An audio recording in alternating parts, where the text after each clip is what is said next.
Well, hello. I open with John O'Donohue, Benacht. He's a mystic poet, and opening this time for the living of these days. On the day when the weight deadens on your shoulders and you stumble, may the clay dance to balance you. And when your eyes freeze behind the gray window and the ghost of loss gets into you, may a flock of colors, indigo, red, green, and azure blue, come to awaken in you a meadow of delight. When the canvas frays and the currach of thought and a stain of ocean blackens beneath you, may there come across the waters a path of yellow moonlight to bring you safely home. May the nourishment of the earth be yours. May the clarity of light be yours. May the fluency of the ocean be yours. May the protection of the ancestors be yours. And so may a slow wind work around you, an invisible cloak to mind your life. So welcome to another installment of For the Living of These Days. Hope in the Midst of Fear edition. Hope in the midst of fear. So what scares you? And what gives you hope? Two good questions for the living of these days. Obviously, there is anxiety and fear on all sides as we watch events unfold in our nation. As Yoda once said, fear is the path to the dark side. Fear leads to anger. Anger leads to hate. And hate leads to suffering. So we must say yes to hope and no to fear. How do we navigate the fears in our lives when we are tempted to allow fear to control us?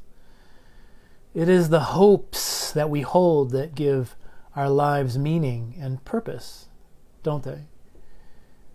Infused in hope must be love. Love is always a hope for more love and to offer love.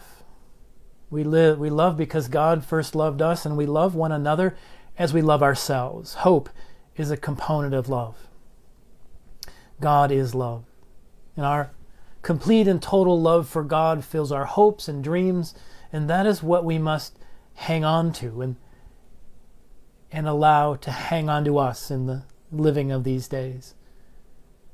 1 John chapter 4, there is no fear in love, but perfect love drives out fear.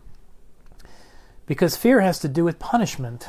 The one who fears is not made perfect in love. Find your life centered in the heart of God, a God of love. Hope, like faith, is a guiding star in the dark. As the writer of Hebrews writes, now faith is the assurance of things hoped for and the conviction of things not seen. Keep the faith. We can go to the wisdom of others as we seek balance and hope in the midst of anxiety. 3 wisdom quotes I offer. A Swedish proverb: fear less, hope more. Eat less, chew more.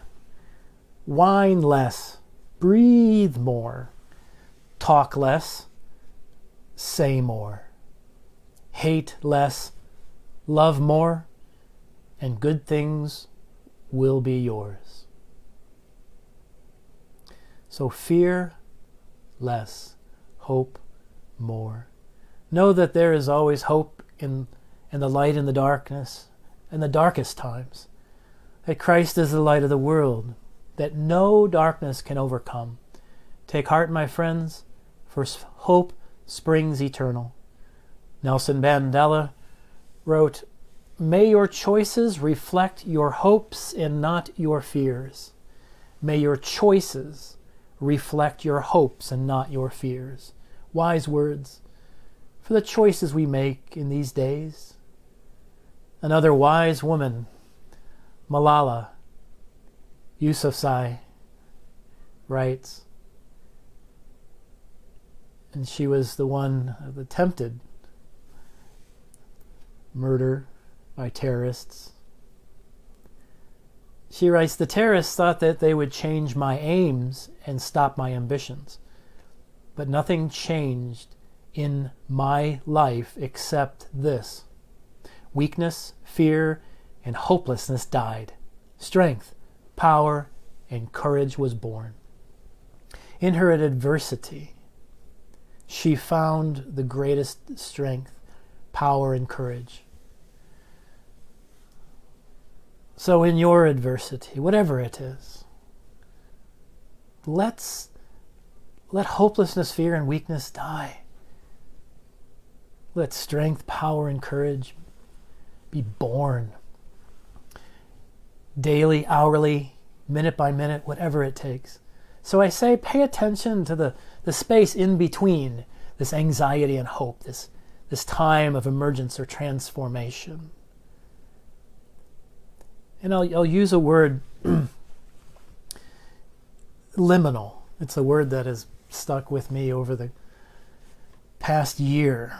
Let this time be a liminal space for you. This has hope embedded in the midst of scary change. In her blog, Carrie Barron, in Psychology Today, writes of liminality or liminal space. What happens if you lose what appears to be your everything, and you do not know what to do next, she writes. If you feel that you are anxiously floating in the in-between, perhaps you are in the liminal space.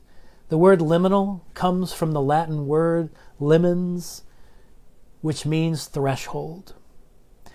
Explains Richard Rohr, the great Richard Rohr. It is when you have left the tried and true, but have not yet been able to replace it with anything else. It is when you are between your old comfort zone and any possible new answer. If you are not trained in how to hold anxiety, how to live with ambiguity, how to entrust and wait, you will run anything to feel this anything to flee this terrible cloud of unknowing. To entrust and to wait in a liminal space, this leaving the old or the familiar and anticipating a new transformation, but that anxiety of waiting can overwhelm us. And if we're in a liminal time, but we wait in hope, then we don't wait in vain. She goes on, Barron goes on in her podcast, her blog. Living in the liminal space can be challenging, but one can learn to tolerate the anxiety and develop the faith that things will take shape. The good news is that if we wait it out and let time heal, we figure it out. We can find a better place. We can understand what we are searching for or trying to express, belonging, according to Maslow as a primal need. So natural instincts will lead you to create another life for yourself. So sometimes your resourcefulness can surprise you. So let us live in hope in this liminal space. I know with so many events in our recent life, with this pandemic, with the social unrest and the attacks and the fears and the threats, we hold a hope in a liminal space. We trust God in the birthing, and we trust that hope will give birth to a transformation and not a desolation. You need to hold that. I'll close with a poem by Emily Dickinson on hope. You've probably heard this, read this. Again, it's entitled Hope is the Thing with Feathers. Emily Dickinson. Hope is the thing with feathers that perches in the soul and sings the tune without the words and never stops at all. The sweetest in the gale is heard, and sore must be the storm that could have bashed the little bird that kept so many warm. I've heard it in the chilliest land and on the strangest sea, yet never in extremity it asked a crumb of me. So hope is a thing with feathers. So rise up. Feel yourself being lifted up in the midst of this space, in between. It is that thin space. But trust in hope and believe that God is already birthing. And so, until we meet again, peace.